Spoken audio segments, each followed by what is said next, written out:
La Corte Constitucional comenzará a discutir mañana la respuesta que le dará el presidente de la Cámara de Representantes sobre las objeciones presidenciales a la JEP. Hoy se conoció el sentido de dicha respuesta y que apunta a que el presidente debe sancionar la ley tal y como está. El proyecto de respuesta que discutirá la Corte Constitucional a las preguntas del presidente de la Cámara, Alejandro Chacón, sobre las objeciones presidenciales a la ley estatutaria de la JEP, contempla pedirle al Congreso que regrese el proyecto para sanción presidencial.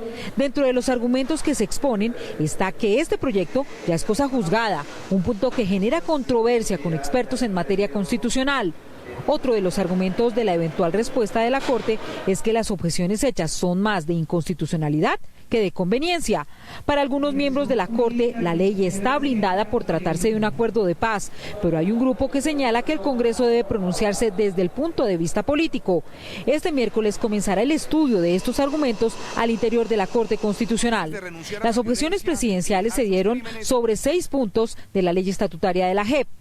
El relacionado con la reparación a las víctimas, sobre la competencia del alto comisionado para reconocer las listas de exguerrilleros sometidos a la justicia, las diligencias que puede realizar la Fiscalía, responsabilidades en delitos de lesa humanidad, sobre la práctica de pruebas para los procesos de extradición y el condicionamiento de otras personas al ofrecimiento de verdad.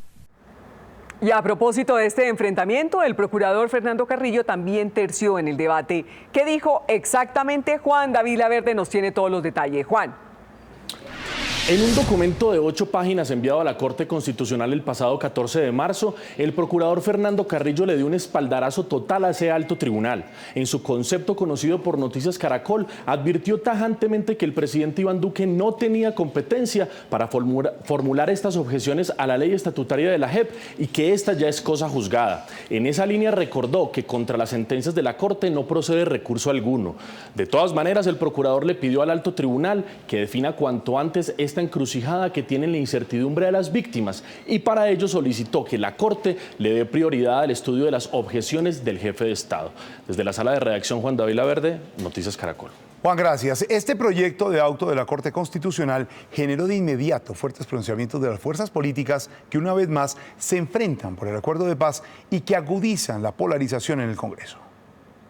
La incertidumbre en el Congreso de la República, por lo que sería la decisión de la Corte que terminaría dejando sin piso las objeciones del presidente Duque, se evidencia incluso en el partido de gobierno. Su jefe natural, Álvaro Uribe, lanzó una andanada de trinos contra lo que sería su decisión. La Corte Constitucional, por atender a un gobierno comprometido con la FARC, aceptó que un plebiscito pudiera ser sustituido por una proposición del Congreso.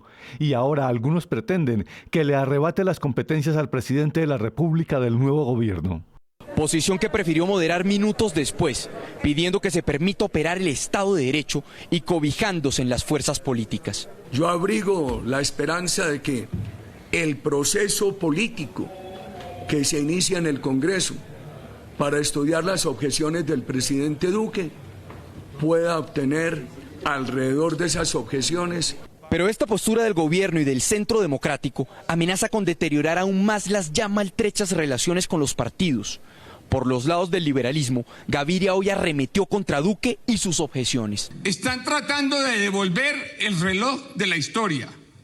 A estas alturas se están regresando al plebiscito. Nos quieren remontar, tal vez, porque el gobierno cree que solo le va bien en los temas de las armas y de las guerras y de mostrarse duro e intransigente. Otro golpe sensible para el gobierno viene del partido de la U.